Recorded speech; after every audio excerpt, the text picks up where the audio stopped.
Okay, we're going to talk about partial derivatives right now, and you can stop this or pause this video just to read this, but I'm going to talk about this part of the formal definitions. This is informal here, but essentially what this means is that, remember, we're dealing in three dimensions here, and we are essentially treating, if we want the derivative of f with respect to x, we are treating y as a constant, okay? And that's what we say up here. And likewise down here, if we want the derivative of f, okay, or the partial derivative of f with respect to y, um, we are going to treat x as a constant.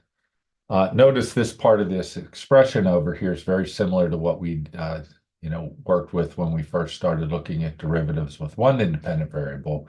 But notice over here, when we're treating y as a constant, we just leave it alone and we only consider the limit of this function as h approaches zero. And as in place of the x variable, we're replacing it with x plus h. Okay. And likewise down here with, with partial with respect to y. So let's take a look at an example here. This is a definition, and they're kind of forcing you in this first problem. There's an easy way to find the derivative and a hard way to find the derivative, just like it was before. And they kind of force you a little bit here to work with um, the definition. Before we go on to that example, I should have mentioned too, what is it that you're finding? Well, this would represent the partial of x with respect to, or partial derivative of f with respect to x. And just like we said over here, we're treating y as a constant. What we're going to do is plot the plane y equals b. And so we're only considering the points on that curve, okay, or on that surface where the curve, or I'm sorry, the plane y equals b intersects that surface, okay? And so it's kind of like this curved portion of that graph, just that sliver of it, so to speak. Now, again, we're stopping the plane as it touches the surface here, but if this were to continue a cut through it, it would just be a rectangle passing through that that sheet right there or surface, okay? And so the partial with respect to x, again, is going to run in that plane y equals b. It's going to be in the plane, which would then be parallel to the x-axis, and that's where the tangent line would be going. Okay, so that's what we're actually finding here, again, when we find the partial with respect to x. All right, so let's go ahead and take a look at the examples that you're going to be working with here. Notice again, because it's x plus h, this would be the partial of derivative of f with respect to x that we would be computing, and that would also be down here. This would be actually computing the derivative. So this would be the first part to evaluate this expression, and then once we evaluate that expression, because it's going to end up being 16x plus 8h, then all we need to do is take the limit of this, right here, right, because this is equivalent to that, as h approaches zero, and we get 16x. Okay, so now there's a whole bunch of algebra that goes on to go from here to here. But if I just wanted to really find the derivative, the partial of with respect to x, all I'd have to do is take 2 times 8 and get 16x. And then this was a constant, so it'd just be plus 0 because y is just a constant. And I'd end up with 16x like I do here. Okay. But you're going to have to do this first part. But, either way, whether I take that limit of this expression or just take 2 times 8, I'm going to get 16x. Okay. So, they'll have you do a couple of these, just like we did in the beginning here when we were first working with the derivative to get a feel for what it is. But nonetheless, we're going to, after this, we'll just go ahead and use our theorems to compute the derivatives. Okay, so here's just the algebra for the first part here for number one.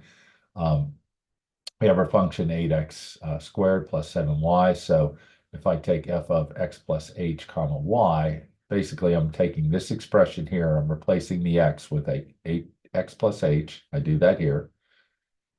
It sounds silly, but I'm replacing y with y. Okay, and that's what I do here. And then I subtract this whole expression over here. So you got to make sure you put parentheses, or I put brackets. Okay. This right here expands to using FOIL. X plus h quantity squared is just x squared plus 2xh plus h squared. And then the next step, I'll distribute the 8 through. I still have my plus 7y squared. And then I distribute the -1 through here and end up with this. Well, all this stuff cancels out, right? Positive 7y squared minus 7y squared, 8x squared minus 8x squared, and I'm just left with these two terms, which is what I have here. Factor out an h, cancels out with that, and I'm left with, when I factor out the h out of the numerator, I end up with 16x plus 8h, and that's what I end up with here, okay? So I would type that in. And like I said, now we can evaluate the limit in part C of that expression and just replace the h with 0 and get 16x, okay? Could have avoided all that, recognizing that was the derivative right here, and just took 2 times 8 and got 16, like I said before, 16x, and then this again would be plus 0, okay? So that's just, something to keep in mind, and that's all I did right here. I evaluated the limit. This should be part C. I wrote B there by mistake. And just to show you, again, how we evaluate those derivatives the easy way, this is just going ahead. Here's the partial with respect to x. 2 times 8 is 16x plus 0. Partial with respect to y. Again, this is just 0. 2 times 7 is 14x. That's the easy way to do it. And again, they're going to have you do part B, which I did not illustrate over here. This is not a B. That should be a C. Okay. So that's how you do that one. All right. I just want to go on and actually take a look at an additional example here. Okay. And show you again graphically what's going on with this. Okay. So you'll have a bunch of problems here, and they're going to get progressively a little bit more involved and involve the chain rule and the quotient rule and the product rule and so forth. These are just fairly simple polynomials. So let's take a look at number 2 here. So let me get this one out of here. All right. And we'll pull this one in. So if we take a look at number 2 here, notice here's our function. We want to find the partial. And again, we're just using different notation. So I can write this as z equals that expression, or f of x comma y. Either way, it's the same expression here using either notation. So I want the partial of z with respect to x. I just take 20, or I get 20 by taking 2 times 10, subtract 1, you get 20x. Treat y as a constant. That'd be like -4 times 1 times y, okay, because it's just constant. And then 25 times, again, a constant derivative of y, okay. It's just a constant value, so we just get 0. Okay, simplify this, I get 20x minus 4y. All right. I can write that using this notation or this notation. Both ways. Doesn't matter. Okay. This means the same thing as this. Okay. Do the same thing with the partial with respect to y. I just treat this as 0, right? Because there's a constant. So the derivative of this term is 0. Derivative of this term is going to be 4 times that constant, or -4x times 1, which is what I did here. And then over here, I just take 2 times 25 and get 50 and subtract 1. Get 50y. All right, clean that up. I get -4x plus 50y. Now, if I want the slope of those tangents, and notice they kind of switch notation here on you, okay? Instead of using z, they wrote f, which is fine. So that would just be using this. I could have used this notation as well and just put the -5 and the 3 in here. As a matter of fact, they do that and then this next part. But all I need to do is replace the x and y with -5 and 3. And that's what I do here and end up with -112. And the same thing here for this particular one. I just take this expression here, okay, which is -4x plus 50y, and I replace the x and y with -5 and -1 respectively, and I get -30. Okay.